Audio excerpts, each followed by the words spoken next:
It's lovely to be in America, where the readers have been so kind to me. I was thinking about the sparks of the book, The Forgotten Waltz. They're always somehow a secret. It takes you a while to remember them or to uncover them. But my father looked at me on Christmas Day in 2008, and he's in his mid-80s now. I am, whatever age I am.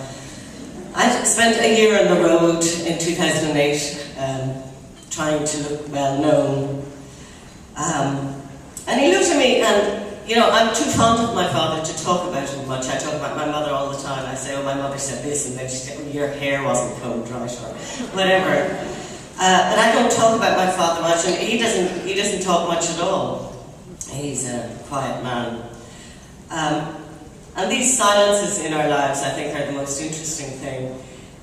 He kept looking at me at Christmas Day, as I say, and I knew what he wanted to communicate to me was how delighted he was with me, basically, and how proud. And he's allowed to do that because he's my father. You know, that's allowed. And I realised that I hadn't seen much in fiction of what it is to love a daughter, either a grown-up daughter, as I am, or a young daughter. The Victorians wrote about fathers and daughters, Dickens and Henry James. You know, Updike occasionally has a daughter. Saul Bellow has that amazing scene where Herzog sees his daughter being bathed by another man.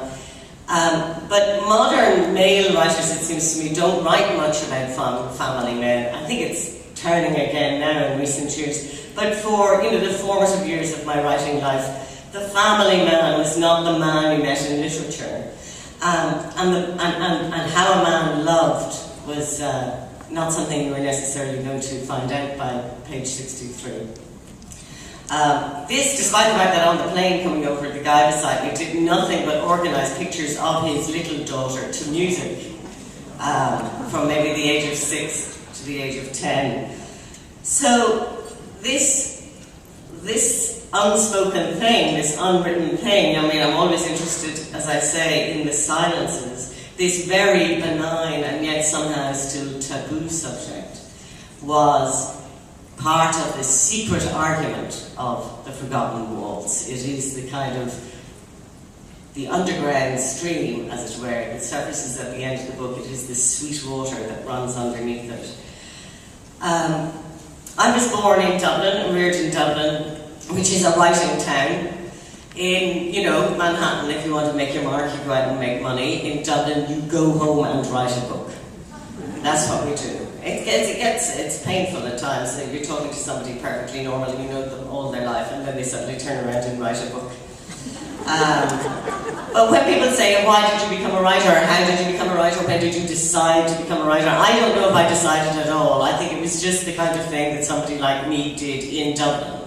It was an arranged marriage, and now I'm very happy in my arranged marriage. I love my arranged, you know, career. But I don't know whether I made a decision. It was just writing books was the thing that